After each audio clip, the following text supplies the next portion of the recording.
Quantos males tem causado o mau uso da língua, apesar de termos muitos textos que nos recomendam a cautela, a vigilância que as pessoas devem ter com as suas palavras. O que queremos através deste pronunciamento é evitar ser uma pessoa limbaruda, mexeriqueira, que leva e traz, e é pivor de confusão, brigas, mal-entendidos, discórdias, criando inimizade. Coisas que acontecem no meio da família, na congregação e outros lugares onde há pessoas com quem convivemos às vezes. Vamos comentar este assunto tendo como base as divinas orientações da Torá. E também o comentário do Pirkei-Avot,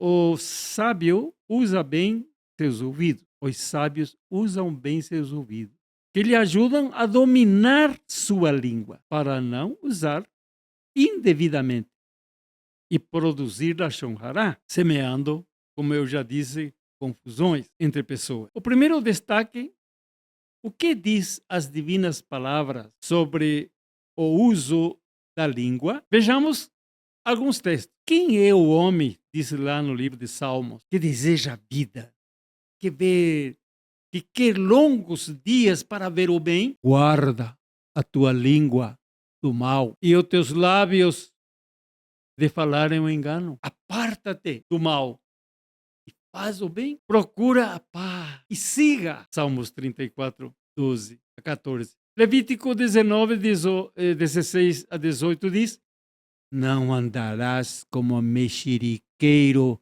entre o teu povo. Não te porás contra o sangue do teu próximo. Eu sou o Senhor. Não odiarás a teu irmão no teu coração. Não deixarás de repreender o teu próximo, e por causa dele não sofrerás pecado. Não te vingarás, nem guardarás ira contra os filhos do teu povo. Que recomendação! Mas amarás o teu próximo como a ti mesmo. Eu sou o Senhor. Provérbio 11, 13 diz o seguinte: o mexeriqueiro revela o segredo, mas o fiel de espírito o mantém em oculto. Provérbios 18, 8. As palavras do mexeriqueiro são como doces bocados, eles descem ao íntimo do ventre. E no Salmo 15, 1 a 4, diz: quem, Senhor, pergunta o salmista, quem habitará no teu tabernáculo? Quem morará no teu santo monte? Aquele que anda sinceramente e pratica a justiça e fala a verdade no seu coração.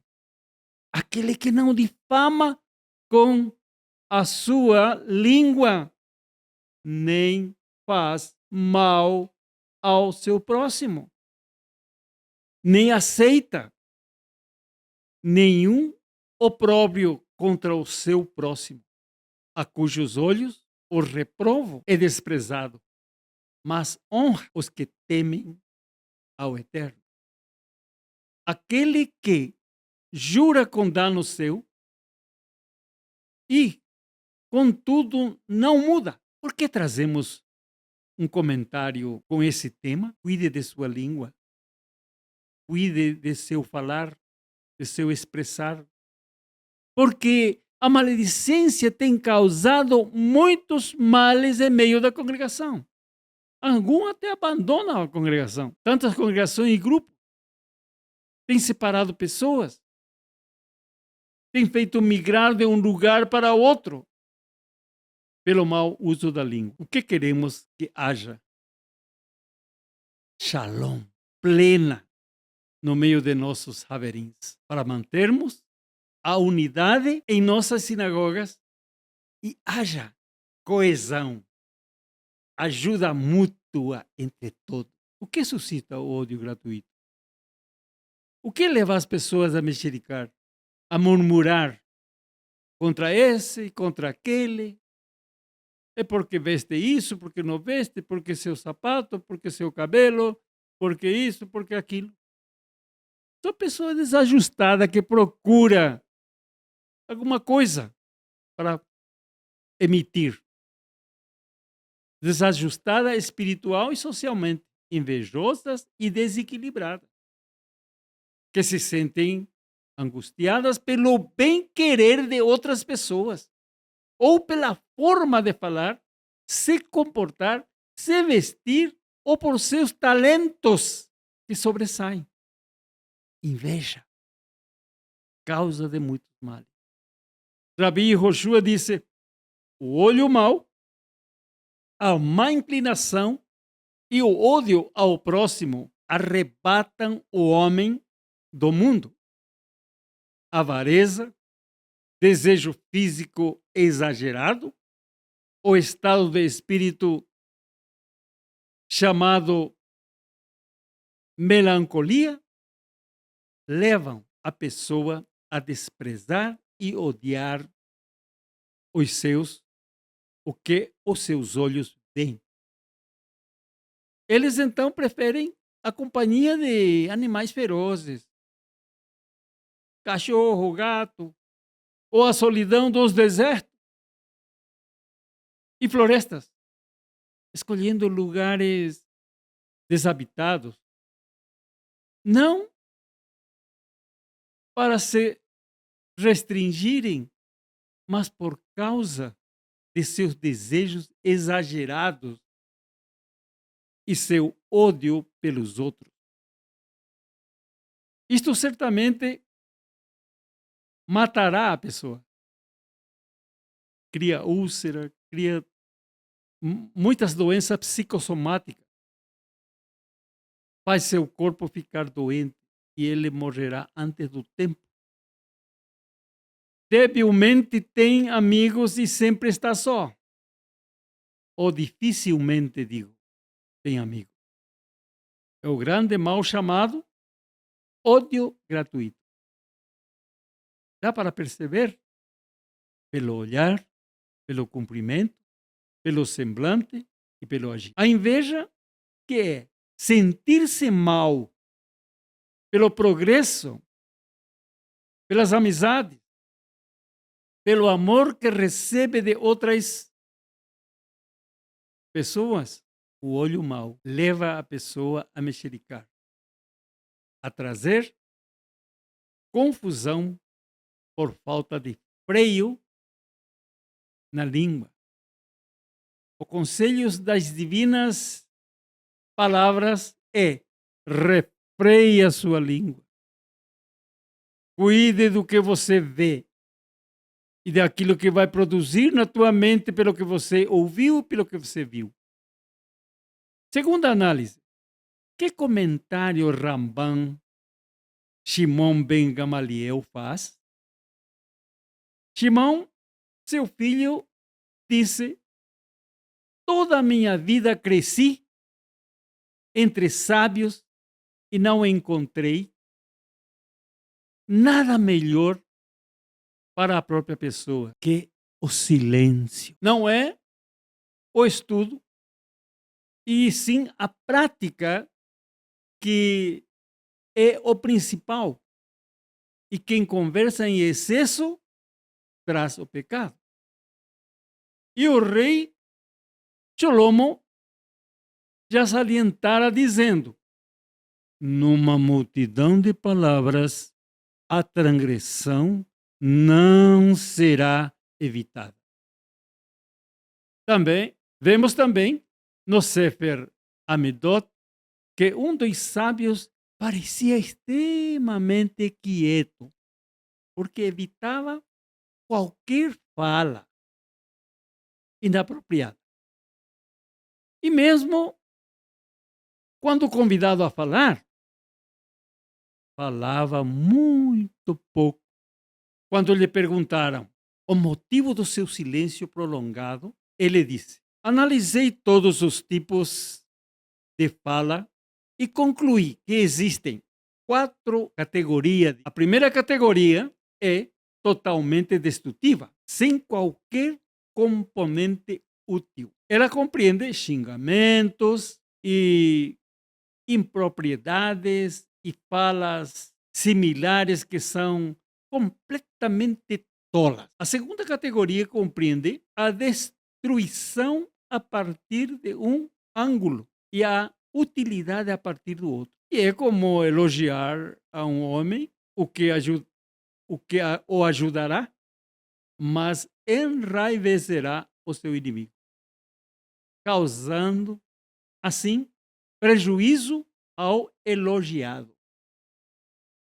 Consequentemente, é melhor que essas palavras não sejam ditas.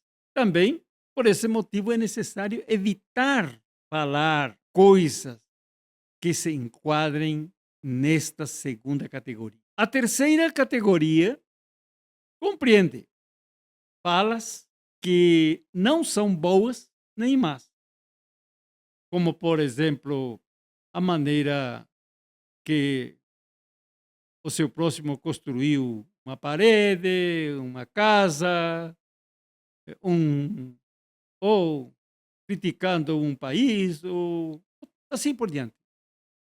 Essas são palavras supérfluas e inúteis. A quarta categoria compreende palavras que são úteis. Todas elas, como as ciências e a ética, também pertencem a este grupo, coisas específicas que uma pessoa deve dizer, uma vez que sua vida e existência dependem dela. Toda vez que ouço palavras, eu as analiso.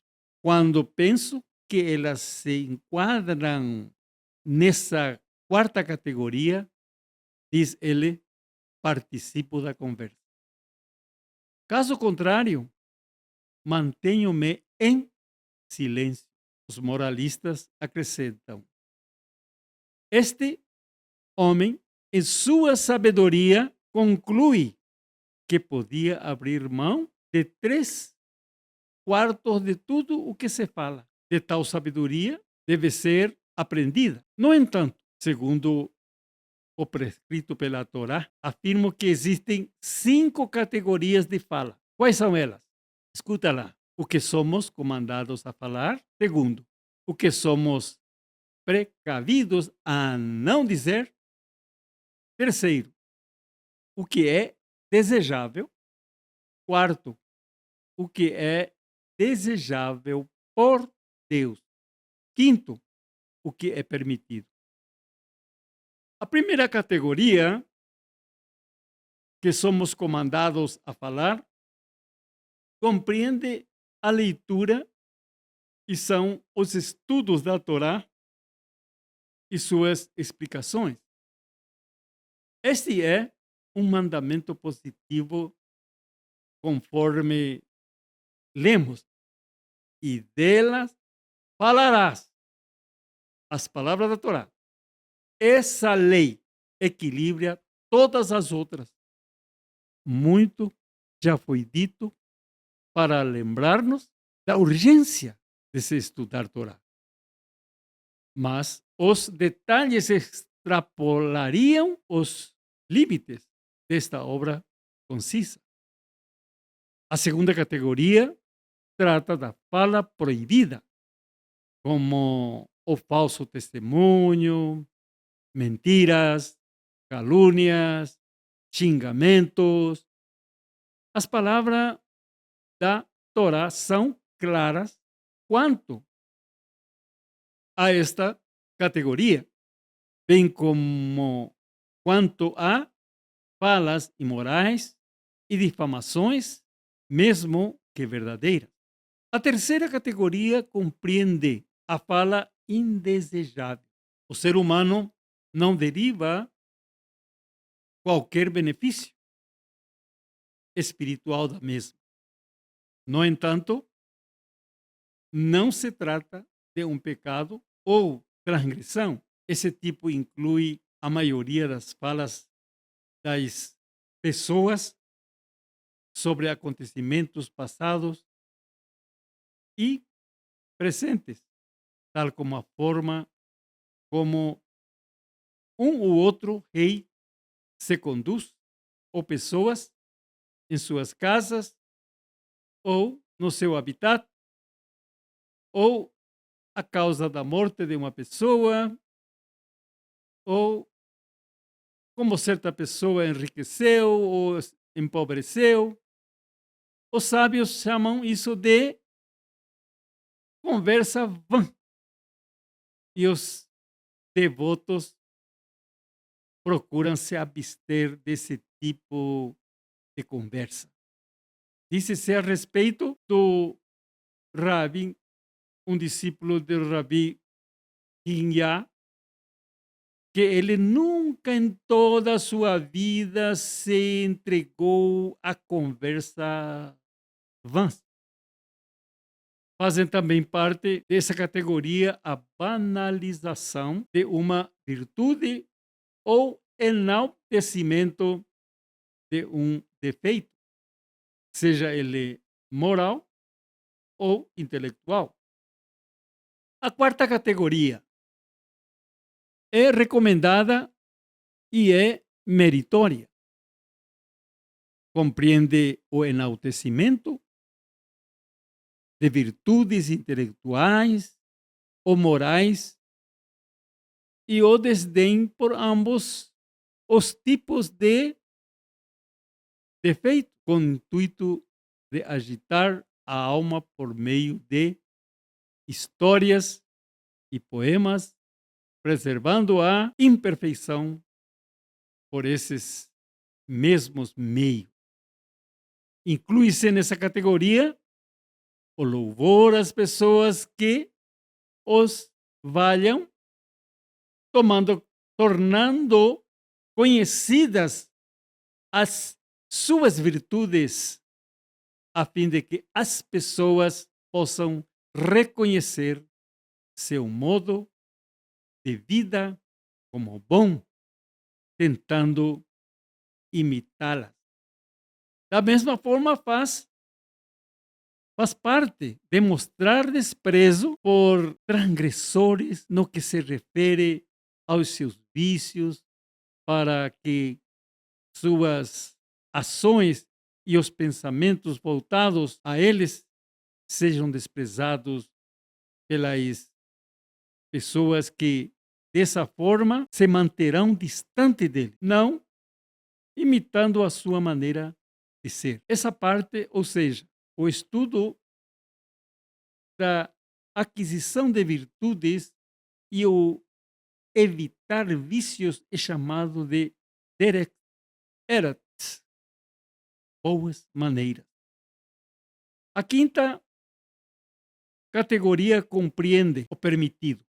Isso inclui assuntos específicos relacionados ao ramo ou à profissão de uma pessoa, os alimentos de uma pessoa, roupas e outras necessidades.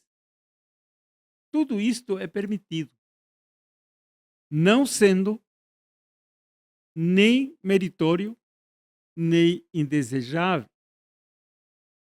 Fica a critério de cada um falar ou não sobre esses assuntos. O que nós estamos recebendo é uma profunda orientação.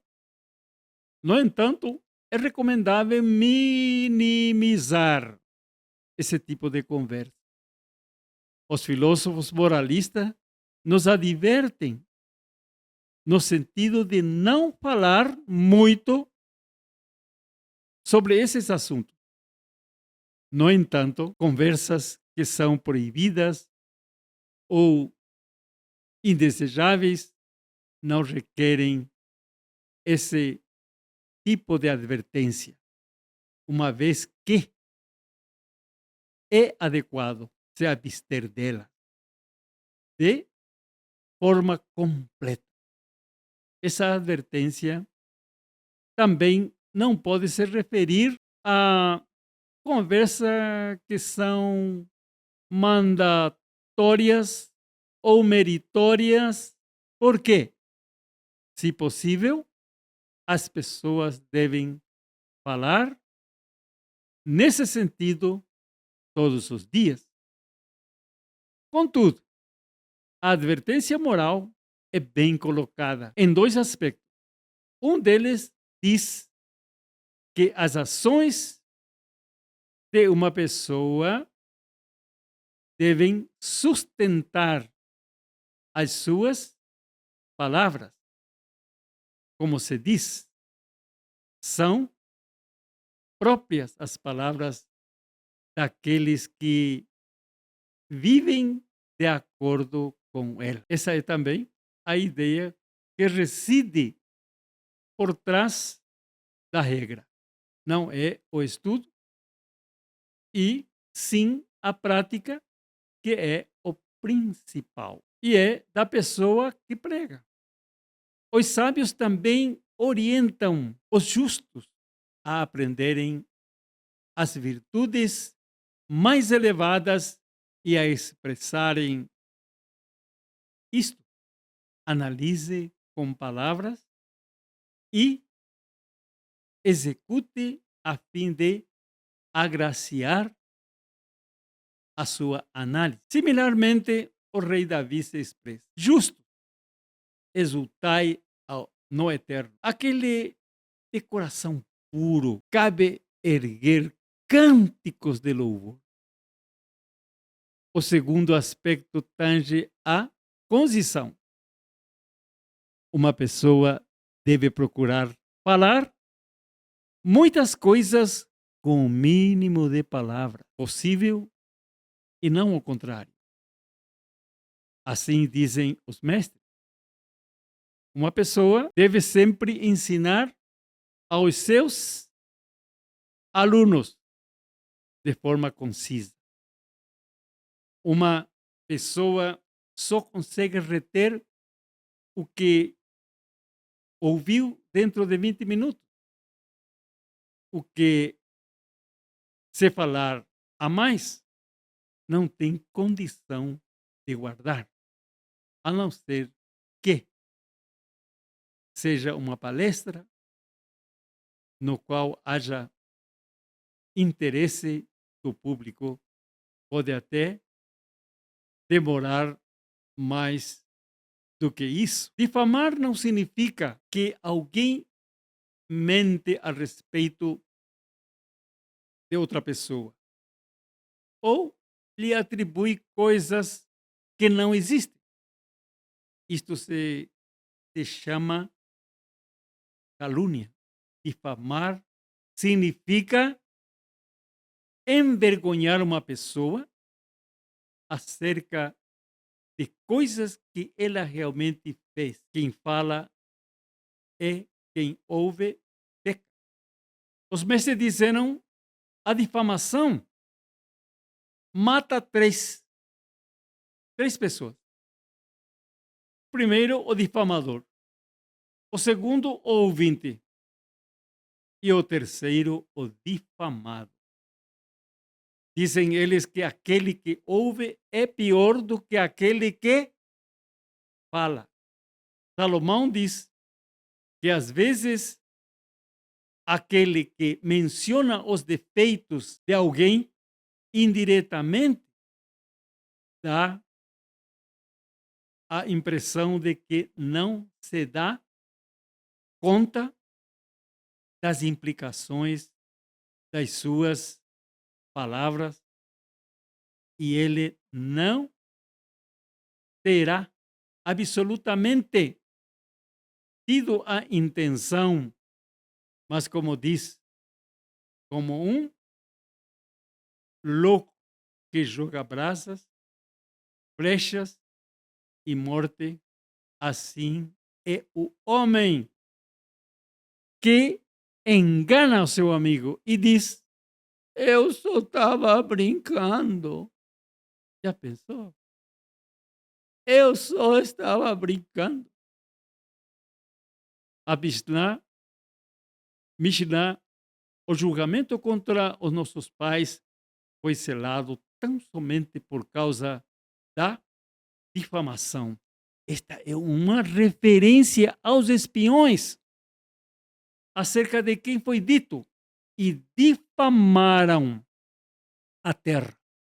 Os sábios comentam: se esses que tão somente difamaram madeira, pedras, merecem castigo, quanto mais aqueles que difamam os seus semelhantes. Tofetá expressa isto da seguinte forma: por 3 ações o homem é punido neste mundo e não tem porção no mundo vindouro: idolatria, adultério e assassinato. Mas a difamação é equivalente a todas as anteriores postas juntas. O Talmud expressa isto da seguinte forma: em relação à idolatria, o termo grande é utilizado como está escrito: depois da confecção do bezerro de ouro, este povo cometeu um grande pecado. Da mesma forma, em relação ao adultério, o termo grande é utilizado como disse Yosef: como poderia eu cometer essa grande maldade? Também encontramos o termo grande em relação ao assassinato, como disse Caim. É tão grande assim meu delito? Imagina, matou seu irmão, de não poder suportar. Mas para a difamação o termo grande é utilizado no plural, como está escrito: a língua que fala de grandes coisas ruins. Daí concluímos que a difamação se equivale aos 3 crimes prévios. Juntos, os sábios falaram muito acerca desse lamentável pecado. Em seguida, eles resumiram: aquele que difama nega o princípio básico da fé, como foi dito, prevaleceremos sobre todos com nossa língua, com lábios, como os nossos. Quem pode ser o nosso Senhor? As pessoas devem preferencialmente tratar de ficarem quietas para evitar essa categoria de conversa. Resumindo, o que nos diz as divinas palavras do Eterno: quem é o homem que deseja a vida, que quer largos dias para ver o bem? Guarda a tua língua do mal e os teus lábios de falar em engano ou engano. Aparta-te do mal, faz o bem, procura a paz, segue-a. Salmo 34, 1 e 2. Aliás, 12 a 14. Levítico 19, 16 e 18. Não andarás como mexeriqueiro entre o teu povo. Não te porás contra o sangue do teu próximo. Eu sou o Senhor. Não odiarás ao teu irmão. No teu coração não deixarás de repreender o teu próximo. E por causa dele não sofrerás pecado. Não te vingarás, nem guardarás ira contra os filhos do teu povo, mas amarás o teu próximo como a ti mesmo. Eu sou o Senhor. Concluindo, que cada ouvinte que prestou atenção a este estudo tenha o maior cuidado de não se pronunciar em mexerico, julgamento e murmurações, calúnias. Se estiveres numa roda de pessoas, não permaneça nesse grupo. Saia do meio, para que o pecado da difamação não te alcance. Vigie antes de falar. Passa tuas palavras por um filtro. Analise o que vais dizer. Vai trazer edificação, contentamento, alegria, entendimento, o que você vai dizer, encorajamento, bem-estar e paz. Se não vai trazer estas coisas, fique em silêncio. Use tua língua, tuas expressões e palavras para somar, transmitir sabedoria e conhecimento. Seja um manancial que salte de ti expressões para a vida eterna. Que assim seja. Yohanan Shaul, Shalom.